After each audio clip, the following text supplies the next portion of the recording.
Hey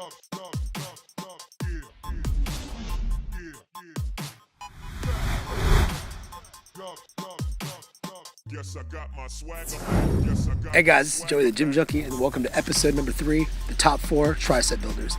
Now, rather than get crazy with a bunch of partials and negatives and different kind of workouts, I decided to go ahead and break down the 4 common tricep builders that I use.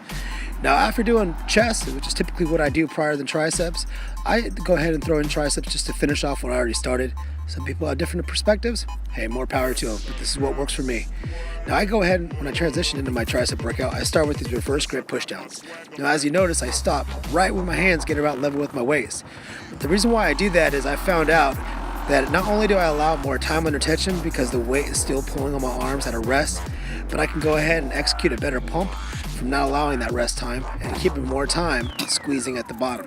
So what I do is you're seeing me do a set of, I usually do a 12-10, failure, and I do these drop sets. And at the end of the drop sets, your triceps are going to be pounding with the blood surge. That a lot of the times, most people feel at the end of that, that's it. Not for me. As you guys know, I probably take things a little too far, but that's just my style and that's what works for me. So with reverse tricep pushdowns, you'll notice I push to failure.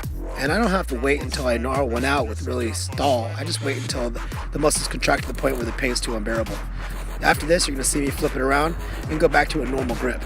Now, in case some of you are wondering, well, why the heck do you start with the reverse grip? I like to hit the weakest part of the triceps before I go on to the heavier part of the triceps. For me, the weaker part is when you go reverse grip, it's harder to hit those lower heads that reach down to the side of your elbows. So for this, when I use these, it usually hits my lateral head the most for me.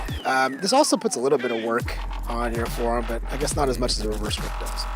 But I keep it simple with those. I really just do 4 sets. After this, I go into the behind the neck or behind the head tricep extensions using 1 dumbbell.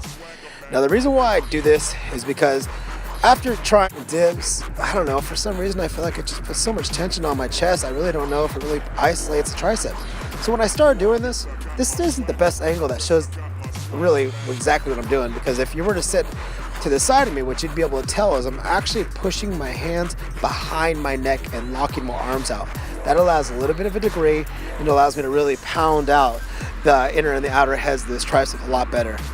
Now, after doing those, your triceps are going to be pretty much throbbing, but I like to take it one step further and using the single arm.